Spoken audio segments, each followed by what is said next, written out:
Sau khi xuyên không, tớ tham gia một chương trình thực tế về giáo dục con cái. Khi các gia đình khác đang dạy con học hành chăm chỉ, thì tớ lại kéo con trai chơi game đôi luôn. Đồng thời tớ còn sở hữu hệ thống đại sư giáo dục. Lúc này, tớ và cậu nhóc 8 tuổi của tớ, Côn Côn, đang tham gia một chương trình live stream về giáo dục. Dạy con có nghề, tình hình hiện trường khẩn cấp lắm. Tớ lập tức bắt đầu tìm kiếm manh mối về thân phận gốc. Thân phận gốc tên là Ái Thần, con trai tên Ái Côn. Nghề nghiệp là một cheater Jimmy game đã hết thời, ít giao tiếp với con trai Ái Côn, nên quan hệ giữa hai người hơi xa cách. Đang mải thu thập manh mối, thì bỗng trong đầu Ái Thần vang lên một giọng nói. Hệ thống đại sư giáo dục đã liên kết thành công. Ngay sau đó, cửa sổ hệ thống bật lên. Ký chủ thể hiện quan điểm giáo dục qua chương trình live stream. Được người khác đồng tình sẽ nhận điểm danh vọng. Điểm danh vọng hiện tại, không.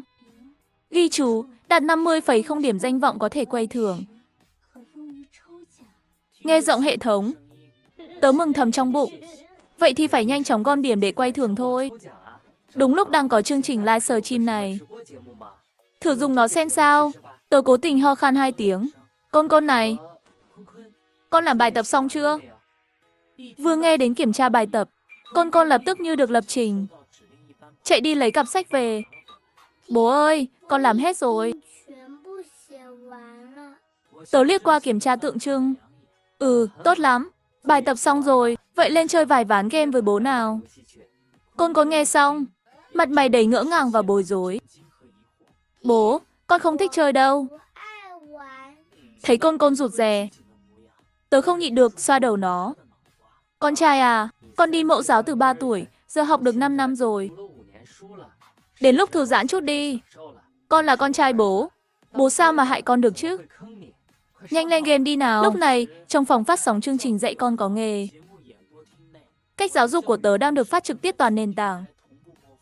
Cùng tham gia chương trình còn có 2 gia đình nữa.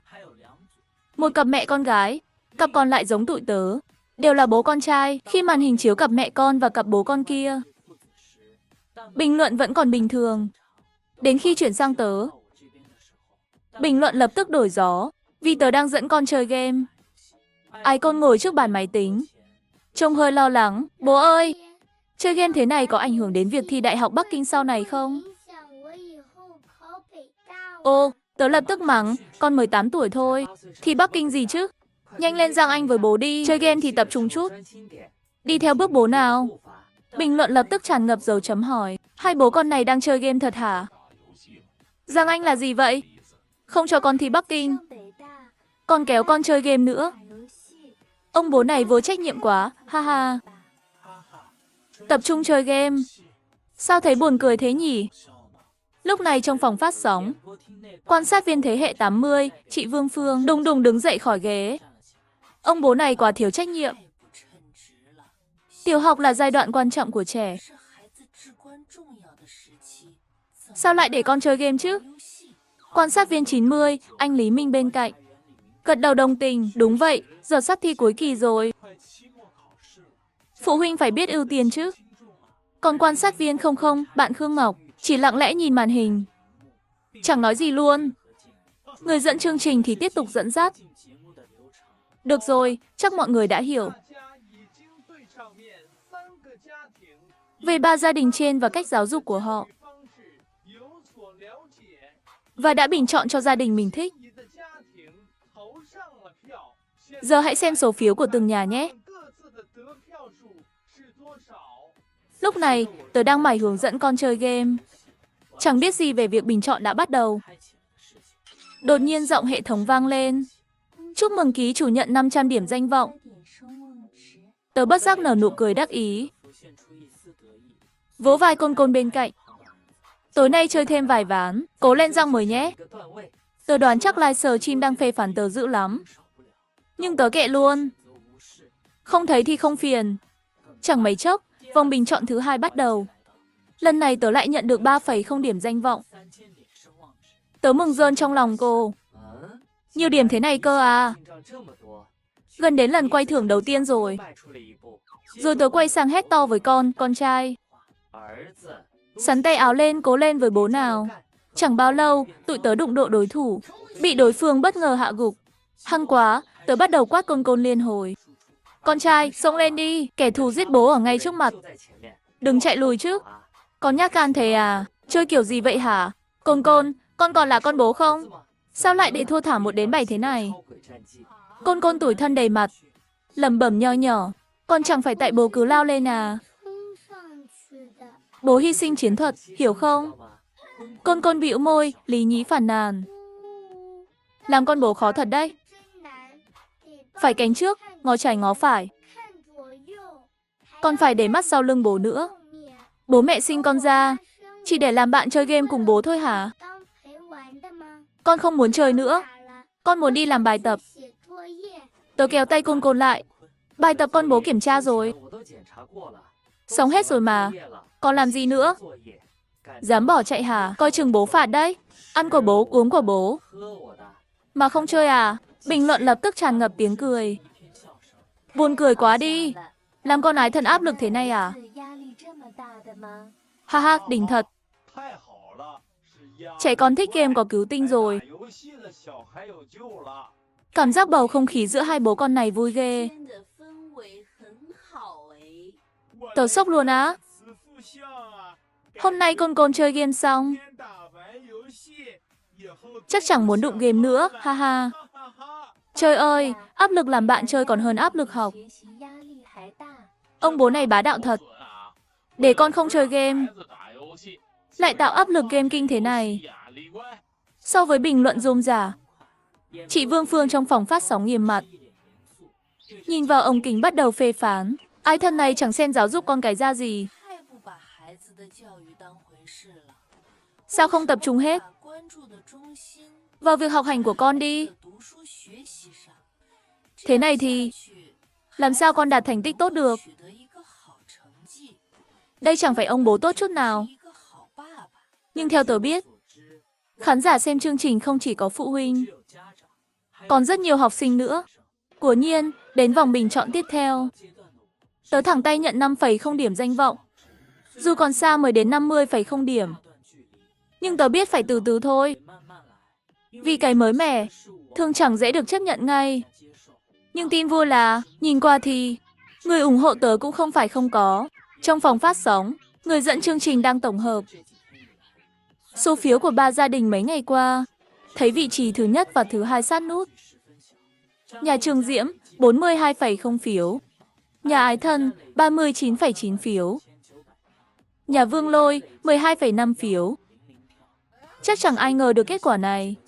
Tớ dẫn con chơi game cả tối, mà lại sắp vượt lên đầu bảng. Chị Vương Phương tức đến bàn, cho rằng số phiếu này chắc chắn có gian lận. Không thì Ái Thần sao đứng thứ hai được. Chắc chắn có người dùng dữ liệu giả.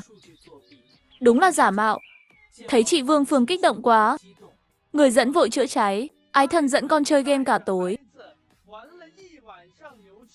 Cách giáo dục đáng buồn và thất bại thế này. Sao có thể nhận nhiều phiếu vậy được? Chắc chắn là giả. Người dẫn, tôi yêu cầu kiểm tra dữ liệu. Thấy tình hình hơi mất kiểm soát, người dẫn vội chạy đến dỗ chị Vương Phương. Chị phụ huynh bình tĩnh chút đi ạ. Dù sao, kết quả này đúng là bất ngờ thật. Nhưng dữ liệu chương trình thống kê chắc chắn là chính xác không sai. Chương trình mới bắt đầu thôi. Mấy đứa nhỏ còn bé lắm. Chúng ta cứ từ từ quan sát, rồi đánh giá sau nhé. Sau một hồi chữa cháy của người dẫn, chị Vương Phương cũng nhận ra đang phát trực tiếp. Hàng chục ngàn khán giả đang xem. Chị cố kìm cơn giận. Giáo dục con cái không được sai một bước. Cứ chờ xem sao. Sáng hôm sau, tớ bị con trai cắn tỉnh.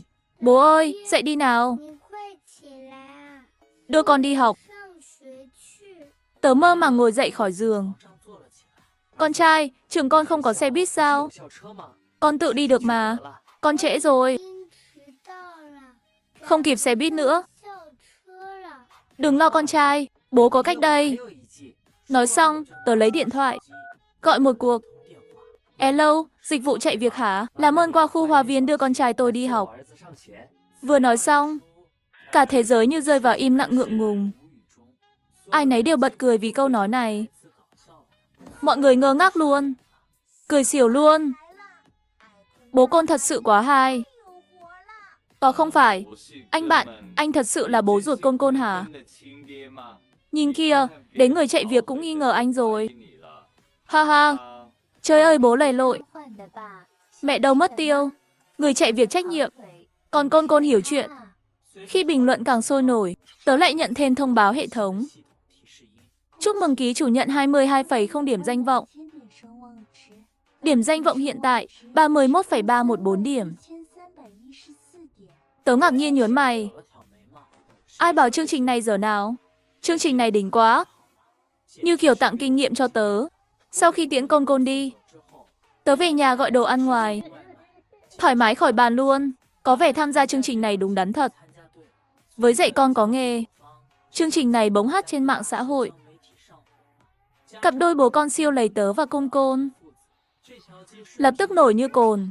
Mỗi lần tớ và con xuất hiện, thảo luận về tụi tớ càng ngày càng rầm rộ. Độ hot trên mạng xã hội tăng vọt, kéo lượng xem trực tuyến của dạy con có nghề lên tận 300,000 người. Chẳng bao lâu, trong đầu tớ vang lên âm báo của hệ thống. Chúc mừng ký chủ nhận 25,0 điểm danh vọng. Điểm danh vọng hiện tại 56,314. Điểm danh vọng hiện tại đủ để quay thưởng một lần. Có muốn quay thưởng không? Tớ ngẩn ra một lúc. Thế giới này kỳ diệu thật. Ngủ một giấc dậy, lại nhận hơn 20,0 điểm danh vọng. Chẳng tốn chút công sức nào. Vội lại lên giường, tớ nghiêm túc nói trong đầu với hệ thống. Quay thưởng,